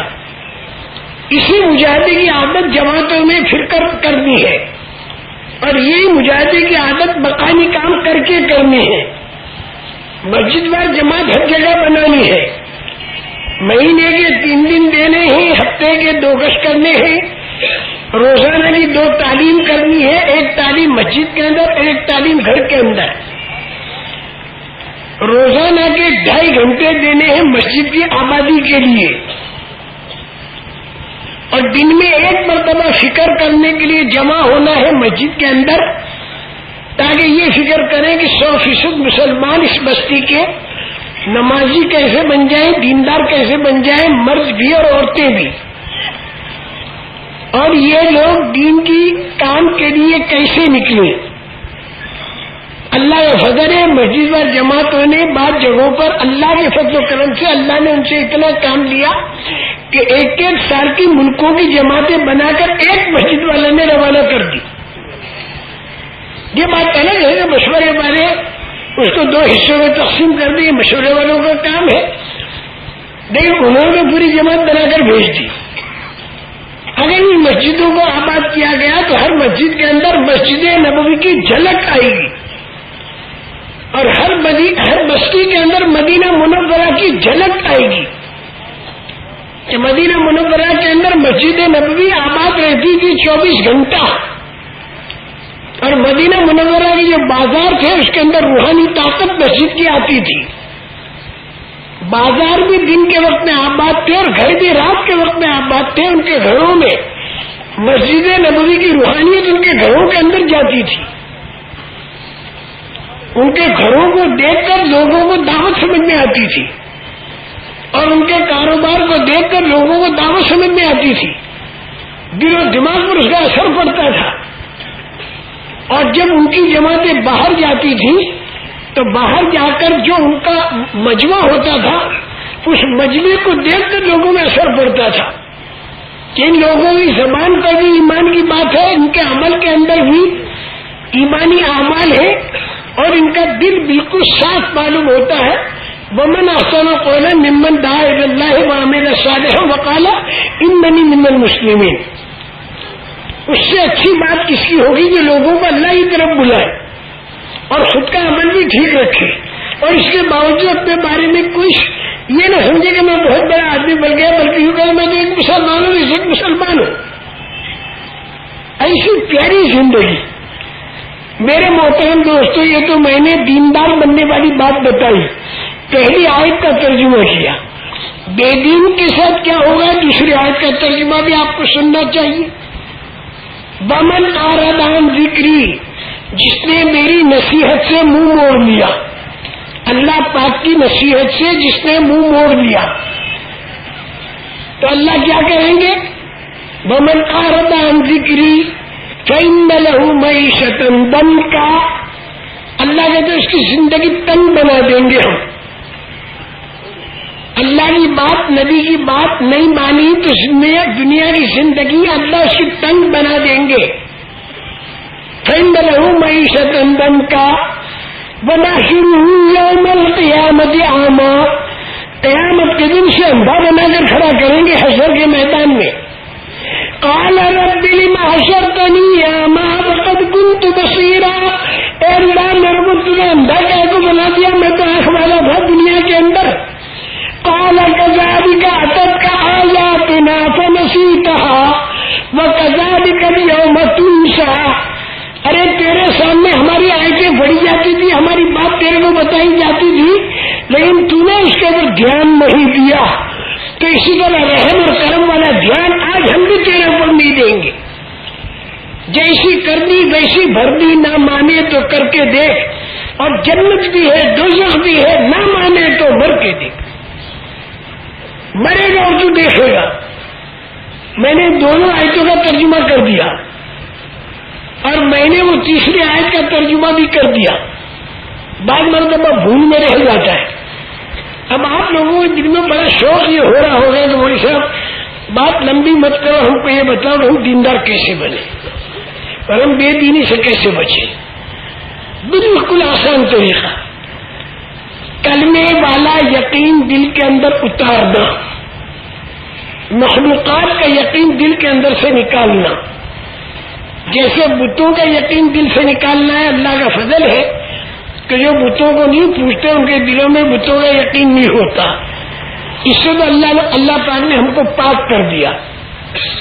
لیکن دوسری جو مخلوقات ہے اس کا بھی یقین دل سے نکالنا ہے. ملک مال روپیہ پیسہ سونا چاندی دکان کھیت ان سے کچھ نہیں ہوتا, کرنے والے صرف اللہ ہیں. یہ دل و دماغ کے اندر بات بیٹھ جائے. کامیابی ناکامی اللہ کے ہاتھ میں, اطمینان پریشانی اللہ کے ہاتھ میں, خوف اور امن اللہ کے ہاتھ میں, بیماری اور تندرستی اللہ کے ہاتھ میں, موت اور حیات اللہ کے ہاتھ میں, زندگی بنانا بگاڑنا اللہ کے ہاتھ میں. کرنے والی ذات صرف اللہ کی ہے, لیکن دکھائی دیتا ہے انسان کو چیزوں میں. تو ان چیزوں کا یقین نکالنا, اللہ کا یقین لانا. اللہ زندگی اجاڑنے پر آتے ہیں تو سونے کے اندر قارون کی زندگی اجاڑی, اور ملک کے اندر فرعون کی زندگی اجاڑی, اور وزارت کے اندر حامان کی زندگی اجاڑی, اور جاگیرداری کے اندر قوم سبا کی زندگی اجاڑی, اور تجارت کی منڈیوں میں شعیب علیہ السلام کی نافرمان قوم کی زندگی اجاڑی, اور ودومتی کے اندر اور اکثریت کے اندر اور میجورٹی کے اندر نوح علیہ السلام کی قوم کی زندگی اجاڑی, اور قومی طاقت کے اندر قوم عاد کی زندگی اجاڑی, اور صنعت اور حفظ اور کاریگری کے ماہرین قوم سمود تھی. اس کاریگری کے اندر اللہ نے ان کی زندگی اجاڑی, سب کچھ دے کر زندگی اجاڑی. اور جب اللہ پاک زندگی بنانے پر آئے تو ان چیزوں کے بغیر زندگی بنائی. مجھے ڈر لگنے لگا تم لوگوں سے.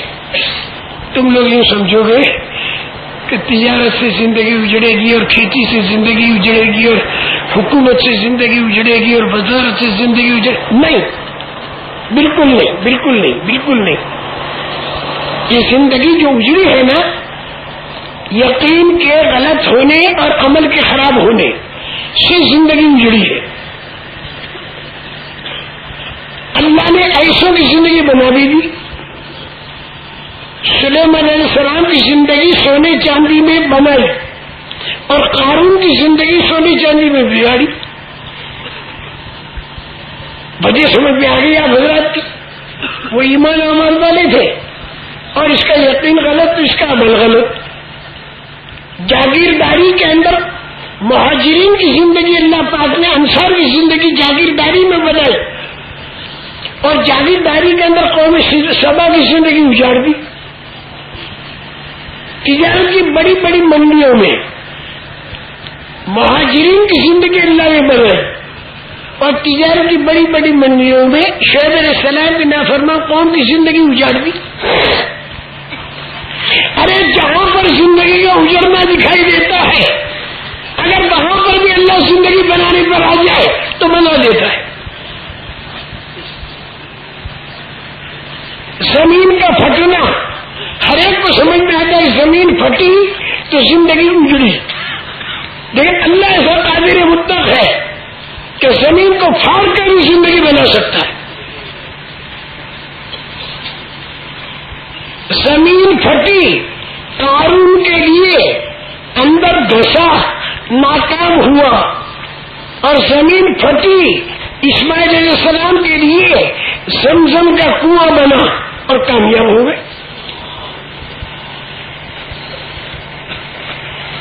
زمین ہلی شعیب علیہ السلام کی نافرمان قوم کے لیے، زلزلہ آیا اور تباہ ہو گئی۔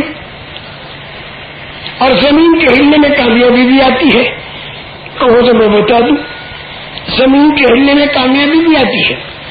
رسول کریم صلی اللہ علیہ وسلم احد کے پہاڑ پر کھڑے تھے، صدیق اکبر بھی ساتھ میں کھڑے تھے، اور فاروق اعظم بھی کھڑے تھے، تینوں کھڑے تھے، اور احد کا پہاڑ جو تھا نا وہ ہلنے لگا۔ تو رسول کریم صلی اللہ علیہ وسلم نے زور سے اس کے اوپر ٹھوکر ماری، زور سے ٹھوکر ماری، ہلنا بند ہو گیا۔ فرمایا کہ احد کا پہاڑ خوشی کے مارے ہل رہا تھا، جھوم رہا تھا یوں کہ اس کے اوپر ایک نبی، ایک صدیق اور ایک شہید، تین کھڑے ہیں، تو خوشی کے مارے جھوم رہا تھا۔ دوسروں کے لیے ہلنا تباہی اور یہاں ان کے لیے کامیابی۔ میں تو ایک بات کہوں گا، کلمے والا یقین ہو، نماز میں طاقتور بنا دو۔ نماز اگر طاقتور بن گئی تو انشاءاللہ مدد اللہ کی آئے گی۔ ایاک نعبد و ایاک نستعین۔ نماز اگر طاقتور بن گئی تو آدمی گناہوں کے کام سے رکے گا۔ ان الصلاۃ تنہی عن الفحشاء والمنکر، یہ قرآن کہتا ہے۔ نماز طاقتور بنے گی تو آدمی گناہ کا کام نہیں کرے گا، اور جتنی مصیبتیں دنیا اور آخرت میں آتی ہیں وہ گناہوں کی وجہ سے آتی ہے۔ نماز طاقتور بنائے گا تو گناہ کا کام نہیں کرے گا، نہیں کرے گا، نہیں کرے گا، قرآن کا فیصلہ۔ اور اگر اس نے گناہ کا کام کیا تو فوراً توبہ کر لے گا اور گناہ سے صاف ہو جائے گا، لیکن شرط یہ کہ نماز طاقتور ہو۔ اگر نماز کا پڑھتا ہے پھر بھی گناہ کا کام کرتا بھی پانی ہے، نماز پڑھتا ہے پھر بھی گناہ کا کام کرتا ہے تو سمجھو نماز طاقتور نہیں ہے۔ من لم تنہہ الصلاۃ عن الفحشاء والمنکر فلا صلاۃ لہ، جس کی نماز نے بے حیائی کے کاموں سے نہیں روکا تو اس کی نماز مکمل نہیں ہے۔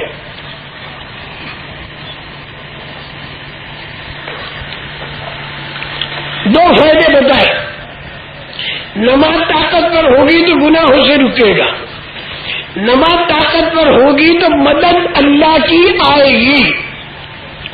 ایاک نعبد و ایاک نستعین، اے اللہ ہم تیری ہی عبادت کرتے ہیں اور ہم تجھی سے مدد مانگتے ہیں، تیری ہی عبادت کرتے ہیں ہم تجھی سے مدد مانگتے ہیں۔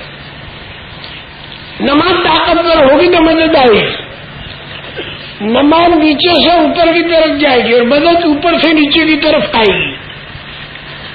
لیکن نماز راستے میں رک نہ جائے، آسمان پر جانے سے رک نہ جائے۔ اگر نماز راستے میں رک گئی تو مدد بھی راستے میں رک جائے گی، اور یہ نماز ایک دم اوپر چلی گئی تو مدد نیچے آ گئی۔ نماز جاندار بنے گی تو مدد بھی آئے گی، نماز جاندار بنے گی تو برائیوں سے رکے گا، اور اگر نماز جاندار بنے گی تو ہدایت کا نور دل کے اندر اترے گا۔ بڑے میں بڑی دولت ہدایت کا نور ہے، ایک پیسہ بھی نہ ہو تو بھی کامیاب ہوگا، اور اگر ہدایت کا نور دل کے اندر نہیں ہے اور پوری دنیا کا سونا پاس موجود ہو پھر بھی وہ برباد ہوگا۔ یہ ہدایت کا نور ملے گا اسے اگر نماز جاندار ہوگی۔ اب تم لوگ کہو مولوی صاحب بار بار جاندار جاندار جاندار کہتے ہو، ہم کو یہ تو بتاؤ نماز جاندار بنی کیسے؟ چلو وہ بھی بتاؤ، ہمیں کوئی چیز چھپانی نہیں ہے تم سے۔ پہلوان جو ہے اپنے سارے داؤ نہیں بتایا کرتا، لیکن دینی لائن کا جو پہلوان ہوگا وہ سارے داؤ بتا دے گا تاکہ دوسرے بھی اس پر آ جائیں۔ نماز کو جاندار بنانا مشکل نہیں، بالکل آسان. صرف 2 کام کرنے پڑیں گے اس میں. نماز کو جاندار بنانے میں صرف 2 کام. ایک تو یہ نماز نبی کریم صلی اللہ علیہ وسلم کے طریقے پر آ جائے، اور دوسرے یہ نماز میں اللہ پاک کا دھیان جمنے لگے. نبی کریم صلی اللہ علیہ وسلم کے طریقے پر نماز کو لانے کے لیے علم حاصل کرنا پڑے گا، اور نماز میں اللہ پاک کا دھیان جمانے کے لیے اللہ کا ذکر، قرآن کی تلاوت اور دعاؤں کا مانگنا، یہ ہمیں کرنا پڑے گا. تمہیں نماز میں اللہ پاک کا دھیان جمے گا. ایسا دھیان جمے گا، بڑا مزہ آئے گا. پھر نماز میں رات کو اٹھے گا، نماز پڑھے گا، دھیان اللہ کی طرف، فرضوں میں بھی دھیان اللہ کی طرف، علم اور ذکر. فضائل کا علم اس لیے لیا جاتا ہے تاکہ عمل کا شوق پیدا ہو، اور مسائل کا علم اس لیے لیا جاتا ہے تاکہ عمل کا طریقہ صحیح ہو، جو نبی کریم صلی اللہ علیہ وسلم نے بتایا. یہ 3 باتیں ہوئی دیندار بننے کے لیے: کلمہ، نماز، علم اور ذکر. ایک چوتھی بات اور رہ گئی، وہ یہ کہ انسانوں کے ساتھ کا جوڑ بھی صحیح ہو جائے ہمارا. جیسے اللہ سے جوڑ ٹھیک ہوگا ان 3 باتوں سے، تو انسانوں کے ساتھ کا جوڑ بھی ہمارا ٹھیک رہے. انسانوں کے ساتھ کا جوڑ ٹھیک کرنے کے لیے ہمیں 2 کام کرنے پڑیں گے. ایک تو ہر ایک کا حق ادا کرنا، اور دوسرے ہر ایک پر مہربانی کرنا. ہر ایک کا حق ادا کرنا جس کا نام ہے عدل اور انصاف، اور ہر ایک پر مہربانی کرنا جس کا نام ہے احسان اور اخلاق. اور ہمارے محبوب اللہ نے مختصر لفظوں میں ہمیں بتا دیا: ان اللہ یأمر بالعدل والاحسان. عدل اور انصاف ہو، احسان اور اخلاق ہو. تو مسلمان ہو یا غیر مسلم ہو، سب جڑ جائیں گے آپ کے عدل اور انصاف سے اور آپ کے احسان اور اخلاق سے. جب وہ دیکھیں گے کہ یہ لوگ ملاوٹ نہیں کرتے، چاہے مسلمان خریدار بنے چاہے غیر مسلم خریدار بنے، ان کے دل جڑیں گے اس قسم کے عدل اور انصاف اور احسان اور اخلاق والوں سے. لیکن اس کے لیے وہ نمونہ ہونا چاہیے. اور وہ نمونہ کیسے بنے گا؟ یہ کلمہ پڑھنے والے ایک دوسرے کا اکرام کریں، صرف ایمان اور کلمے کی وجہ سے. کسی قومیت، خاندانیت، لسانیت، صوبائیت، اس کی وجہ سے اکرام نہ کریں کہ سر یہ میرے خاندان کا ہے تو میں اکرام کروں، یہ میری قوم کا ہے تو میں اکرام کروں، یہ میرے ملک کا ہے تو میں اس کا اکرام کروں، اور ہو یہ میری زبان اسی زبان ملتی جلتی ہے تو میں اس کا اکرام کروں. نہ، کوئی زبان ہو، کوئی خاندان ہو، کوئی قوم ہو، صرف قلبی کی وجہ سے اکرام کرے گا تو اجتماعیت پیدا ہوگی. اب دیکھیں اس وقت ہم سب میں اجتماعیت ہے، کوئی کہاں کا کوئی کہاں کا، سارے جمع ہیں، بیٹھے ہیں، تعلیم کے حلقے سب ساتھ میں کرتے ہیں، نماز سب ساتھ میں پڑھتے ہیں، جس کو جہاں جگہ مل گئی وہاں پر نماز پڑھ لی. اس سے اجتماعیت پیدا ہوگی. کلمے کی وجہ سے اکرام کرنا، اس سے اجتماعیت پیدا ہوگی. اور جب اجتماعیت پیدا ہوگی تو آسمان سے اللہ کی مدد آئے گی. اور جب آسمان سے اللہ کی مدد آئے گی تو جتنے بھٹکے ہوئے لوگ جو ہیں وہ حیرت میں رہ جائیں گے کہ ان کے ساتھ اللہ کی آسمانی مدد آتی ہے، تو بھائی ہمارے ساتھ بھی آسمان کی مدد آ سکتی ہے. چلو پوچھو، بھائی بتاؤ، اللہ تمہارے اکیلوں کا نہیں ہے، اللہ ہمارا بھی ہے، لیکن تم لوگوں نے طریقہ سیکھ لیا ہے اس اللہ سے مدد کے اتروانے کا اور اللہ کو خوش کرنے کا. تو بتاؤ اللہ خوش کیسے ہوگا؟ تو آپ اس کو یہی باتیں بتائیں گے.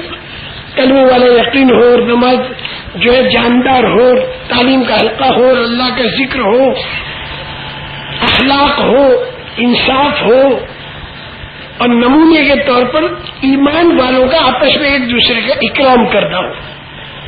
لیکن ایک بات رہے گی، اخلاص. یعنی آدمی اللہ کو راضی کرنے کے لیے کام کرے، اس میں دنیا کی کوئی غرض نہ ہو. کتنا ہی بڑے میں بڑا دین کا کام کرے اور دنیا کی غرض ہو تو یہ آدمی جہنم میں جائے گا. شہید، سخی اور قاری، اور چھوٹے میں چھوٹا کام کرے لیکن اللہ کو راضی کرنے کے لیے کرے تو اس کام سے جنت پہ جائے گا.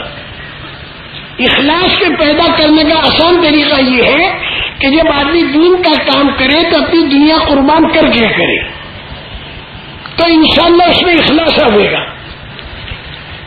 3 دن مہینے کے 2.5 گھنٹے روزانہ کے ایک وقت مقرر کر کے مسجد کی آبادی کے لیے مشورہ کرنا اور فکر مند ہونا، اور اسی طرح گشتوں کا کرنا، گھروں کے اندر تعلیم کا کرنا. سال کا چلہ بغیر قربانی کے آپ نہیں دے سکتے. عورتیں گھروں میں تعلیم کریں گی بغیر قربانی کے نہیں کر سکتی.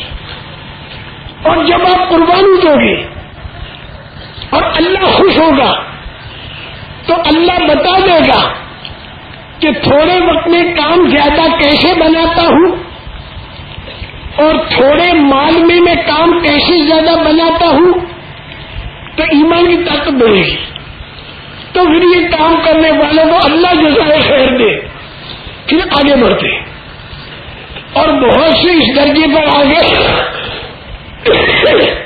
کہ سال کے چلے کے بجائے سال کے 3 چلے بے دھڑک دے رہے، اور مہینے کے 3 دن کے بجائے مہینے کے 10 دن دے رہے، اور روزانہ کے 2.5 گھنٹے کے بجائے روزانہ کے 8 گھنٹے دے رہے. زندگی کا 1/3 حصہ اللہ کے دین کے لیے وقف کر دیا، اور 2/3 جو حصہ ہے وہ کاروبار اور گھر میں نبوی طریقے پر رہتے ہیں. تو کاروبار اور گھر سے بھی اللہ ان سے راضی. لیکن میرے کو معاف کرنا، معاف کر دو گے؟ اگر اتنا بھی کر دیا نا، ابھی پورا نہیں ہوا. پورا کب ہوگا؟ جبکہ تمہارے گھر والے سارے کے سارے دین اور دعوت کے کام کو زندگی بھر کے لیے اپنا کام بنائے. یہاں تک کہ جو کمانے والے تمہارے خاندان کے، ان میں کے آدھے تو جماعتوں میں پھر رہے ہو، اور ان میں کے آدھے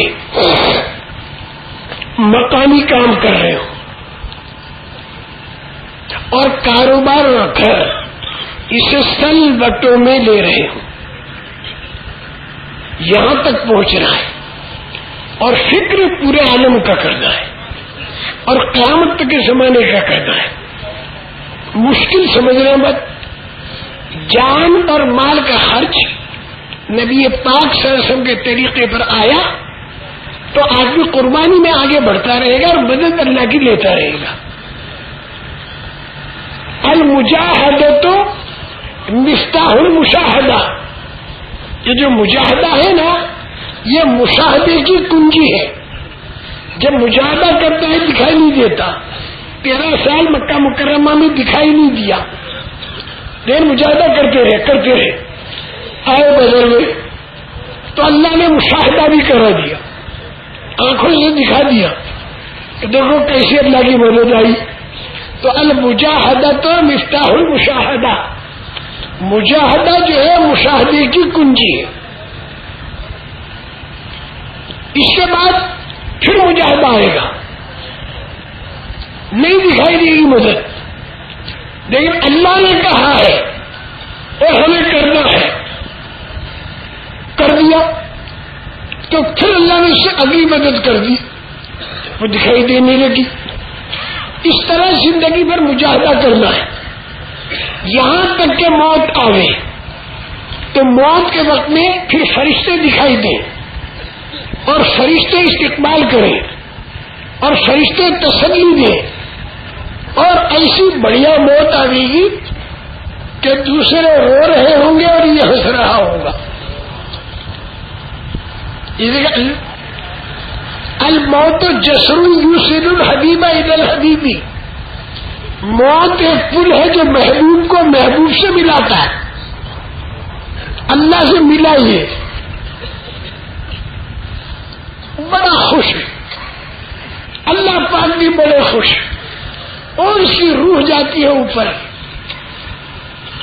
اور اس سے کہا جاتا ہے یا ایتھا النفس المطمئنہ ارجعی الی ربک راضیۃ مرضیہ فادخلی فی عبادی وادخلی جنتی۔ اے پاکیزہ جان، لوٹ اپنے پروردگار کر، تو اللہ سے راضی، اللہ تیرے سے راضی، داخل ہو جائے میری جنت میں اور میرے نیک بندوں میں۔ اللہ ہمیں وہ دن دکھا دے، پھر کیا کرنا ہے ہمیں؟ تم لوگ یہ طے کرو کہ جتنی ارادہ کر کے آئے ہو ہمیں اس سے آگے قربانی دینی ہے۔ اس وقت میں تمہاری تشکیل بالکل نہیں کرنا چاہتا،